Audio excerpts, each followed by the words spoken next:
Hello, everybody. Welcome back to the studio where the sound of sports is heard. My name is Idan Castiel, and today we're going to talk about this crazy draft. I say crazy a bunch of times because it was literally insane. So, today we're going to talk about the Philadelphia Eagles, and we're going to do kind of like one video per team evaluating their draft. And today's video, we're talking about the Philadelphia Eagles. If you haven't been able to tell, I am a little biased towards the Philadelphia Eagles, and I try to stay as impartial as possible, but I am a Philadelphia Eagles fan, so it does slip a little bit. So, let's jump right into it. What do I think of the Philadelphia Eagles draft? And let's start at the obvious. The first round pick. And with the 21st pick, the Eagles selected Jalen Reagor. And honestly, I like Jalen Reagor. I think he's fast. I think he has a lot of upside. I think he's only 21, so that is some great news for Philadelphia, and I think he will fit in well. But I don't love the pick, especially knowing what could have been. A lot of this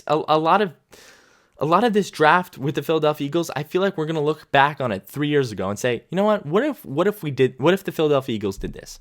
What could have been? So, allow me to elaborate. CeeDee Lamb, in my opinion, was the best fitted wide receiver for the Philadelphia Eagles in this draft.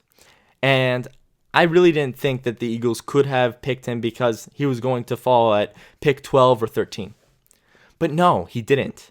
He fell to 14, to 15, to 16, to 17. CeeDee Lamb fell all the way to 17. And yet the Philadelphia Eagles sat there and said, nah, we're good. We're not going to give up a third round pick to move up or even a second. We're not going to give up anything. We don't want to move up. And that move by Howie Roseman will cost the Philadelphia Eagles a lot.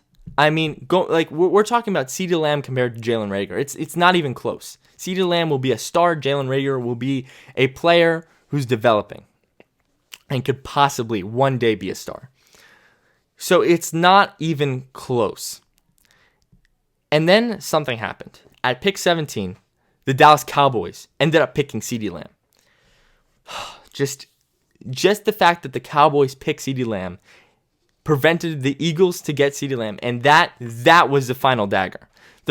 Because of that move itself, the first round was just a total mess for the Philadelphia Eagles. Okay, we missed out on CeeDee Lamb, but then the Dallas Cowboys take him. The Philadelphia Eagles didn't have a great first round. Jalen Reagor isn't bad, but he isn't good either. All right, let's talk about the second round. And I'm not gonna lie, I was really disappointed in the first round, and I was like, they really can't disappoint me anymore than the first round in the second round. Well, oh boy, was I wrong. With the second round pick, the Philadelphia Eagles select quarterback Jalen Hertz. Not only did I think Jalen Hertz was maybe a third round prospect, but the Philadelphia Eagles picked a quarterback in the second round. What are you doing? We have a franchise quarterback in Carson Wentz. We have a guy who is an MVP candidate 2 years ago, who took us to the playoffs nearly every year that he was fully healthy. So what are you doing? Why would you draft a quarterback in the second round? By drafting a quarterback in the second round, you know what you're telling Carson Wentz? You're telling him, we don't trust you. We don't trust you to stay healthy. We don't trust you to play properly, and therefore we're taking a backup quarterback. In the second round, we're choosing not to give you weapons or not to give you a good defense. We're choosing to give you a backup quarterback instead. A guy who will barely see the field. Maybe 3 times a game if they use him like a Tyson Hill. And by the way, do not compare him to Tyson Hill. Tyson Hill was an undrafted free agent who got picked up by the Packers, released by the Packers, then picked up by the Saints. This move is a horrible move. This is one of the worst Philadelphia Eagles draft picks I've ever seen in my life. This is just a horrendous move. And this is a move, like I said, we're going to look back on 3 years to 4 years from now and say, was that worth anything? Was Jalen Hertz worth it? Because we could have gotten Mims. We could have gotten a linebacker. And yet we got a backup quarterback in the second round, slapping Carson Wentz in the face. And the worst part about this pick, and I know this because I live in Philadelphia, I'm surrounded by Philadelphia Eagles fans. The worst part about this pick is that the second Carson Wentz has a bad game, throws 2 interceptions, 3 interceptions. Let's just go out on a limb and say 3 interceptions. What are Philadelphia fans going to do? They are very angry. They will outburst. They will say, start Jalen Hertz. Carson Wentz isn't working after just one game, because that's what Philadelphia Eagles fans are. And then the locker room splits. And then articles start getting out there that Carson Wentz is again not a good leader. And that they should start Jalen Hurts. And then the city splits again, just like it did with Wentz and Foles. That's what we're getting here with Jalen Hurts. We are getting a lot of bad stuff and maybe a little bit of good.